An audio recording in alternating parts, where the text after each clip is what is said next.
Olá, você que me segue aqui no canal do Rodrigo Silva Arqueologia. Eu espero que esteja tudo bem com você, que a graça de Jesus esteja em sua vida.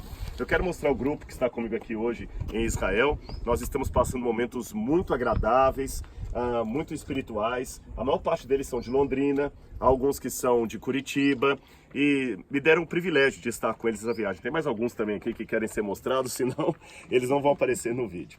E pessoal, eu espero que um dia você possa vir conhecer Israel também, as Terras Santas. Eu digo privilégio porque poder explicar a palavra de Deus nos locais onde aquilo aconteceu, realmente é uma emoção, é um privilégio que eu louvo muito a Deus por isso. E agora nós estamos na cidade de Corazim. Se você abrir a Bíblia, Corazim foi uma das cidades que recebeu um lamento de Jesus. Ele falou, ai de ti, Corazim, porque ele operou milagres nessa cidade, mas eles não o reconheceram como seu Senhor e o seu Messias. Um erro que, aliás, muitos cometem até hoje. Falando em Corazim, nós estamos nesse sítio arqueológico. Comumente, os arqueólogos atribuem o que nós vemos aqui ao período do 4º, 5º século depois de Cristo. Mas esta datação pode ser questionada. Eles a datam dessa forma por causa de uma quantidade de moedas que acharam ali na sinagoga embaixo, e essas moedas seriam desse período. Por isso resolveram datar essa Corazim de depois da época de Jesus. Porém, não é uma data fechada, que não está mais aberta a novas interpretações. Eu, particularmente, acredito que muito do que vemos aqui pode ser sim da época de Jesus por causa do tipo de pedra basáltica que é usado na construção. Mas isto é discussão técnica de arqueologia. O que eu quero chamar a sua atenção é o fato de que ninguém duvida que esse é o lugar onde Jesus esteve pessoalmente. A entrada da cidade, na verdade, estava em frente de onde eu estou. Aqui estão apenas os restos arqueológicos, que aliás eu já fiz um vídeo sobre Corazim, você pode ver no canal do programa Evidências NT. Mas agora, em março desse ano de 2019, a Universidade Ariel daqui de Israel encontrou algo inédito aqui. Bem aqui foi encontrado um lagar. Isso que você está vendo é o remanescente de um lagar. Por causa da datação prévia, eles presumem que pode ser do período do 4º ou 5º século depois de Cristo, ou talvez do 1º século. Ainda que seja tardio, esse lagar construído aqui é das mesmas proporções, do mesmo estilo daquele usado nos tempos bíblicos. Vou explicar a você como funciona. Aqui embaixo você vê um reboco, que era onde eles colocavam as uvas. Todas as uvas eram colocadas aqui. Mais à frente você vê um mosaico, muito bem preservado, diga-se de passagem, e no meio um buraco. Naquele buraco colocava-se um mastro, como se fosse um poste. Esse poste sustentava um outro pedaço de madeira que vinha até aqui em cima. Nesse pedaço de madeira costumava-se amarrar uma corda e a pessoa então pegava os braços aqui e segurava a alça daquela corda e começava a pisar a uva. Esse é o chamado lagar. E ao pisar a uva, produz assim o suco de uva ou o vinho. Por que eles pisavam a uva?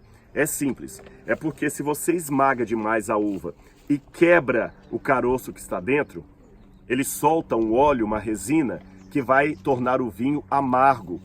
Agora, se você pisa, o pé tem maciez o bastante para esmagar a uva sem quebrar o caroço interno. E assim produziam o vinho. Esta imagem do lagar é usada no livro do Apocalipse, quando ali fala que Cristo pisa pessoalmente o lagar da ira de Deus. E esse lagar da ira de Deus produz duas imagens emblemáticas no Apocalipse. A primeira delas é que as vestes de Cristo acabam ficando sujas desse vinho, que é chamada de sangue. E o segundo é que o vinho amargo da ira, da cólera de Deus, é dado a beber às nações. Você pode ver isso em Apocalipse capítulo 15 e capítulo 16.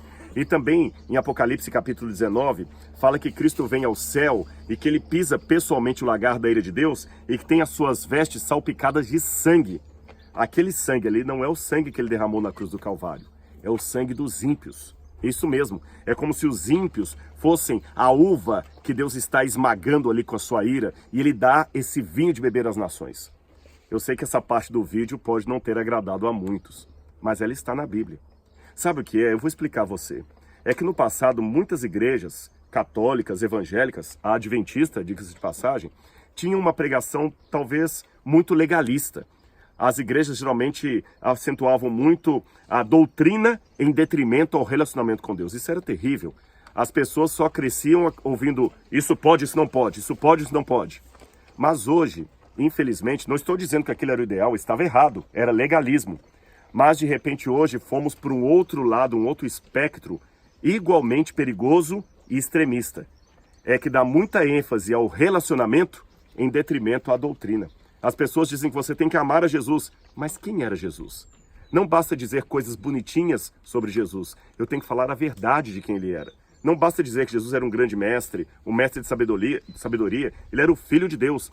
E não dá para pregar o Evangelho falando só do paraíso, sem também advertir contra o inferno. O Apocalipse fala da ira do Cordeiro. Isto mesmo, Jesus está mais interessado em salvar você do que uma mãe de tirar um filho de uma casa pegando fogo. Ele morreu em seu lugar. Mas esse Cordeiro pode também se irar. E o tema da ira de Deus deveria voltar para os púlpitos. As pessoas hoje já não têm mais o temor do Senhor. Parece que Deus aceita qualquer coisa, qualquer migalha. Não. Deus ama você, mas com o mesmo amor que Ele tem por você, Ele destruirá você se você recusar a graça que Ele lhe dá. Não é porque Deus é aquele namorado que não aceita a menina namorar outro e acaba indo lá e dando 3 tiros nela. Não é isso. É porque Deus está falando que você é um peixe. E peixe só pode viver na água. O peixe fora da água morre. Por isso que Deus fala, filho, fora de mim só existe o inferno. E sabe qual é a definição última de inferno? A ausência absoluta de Deus. E essa ausência absoluta de Deus produz tal pânico, tal angústia, que o lago de fogo e enxofre do Apocalipse não traz queimaduras, traz tormento. Já percebeu isso?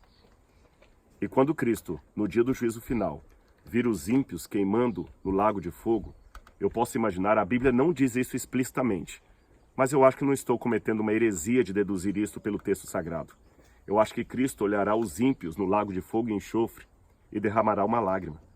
E pensará, filhos, eu estive no lago de fogo e enxofre para que vocês não precisassem estar aí. Porque a morte de Cristo na cruz do Calvário foi justamente isso. Ele enfrentou o inferno. A ira de Deus caiu sobre Cristo para não cair sobre nós. Então só estará sob a ira do lagar, do vinho da cólera de Deus, aqueles que rejeitaram o sangue derramado na cruz do Calvário. Então o meu conselho para você, não cometa o erro daqueles que viveram aqui em Corazim. Aceite a Jesus como seu Salvador pessoal. Não deixe que ninguém tome o seu lugar no reino de Deus. Eu espero que a graça de Jesus esteja com você e sua família hoje e sempre, pois é em nome dele que eu mando esta mensagem para você.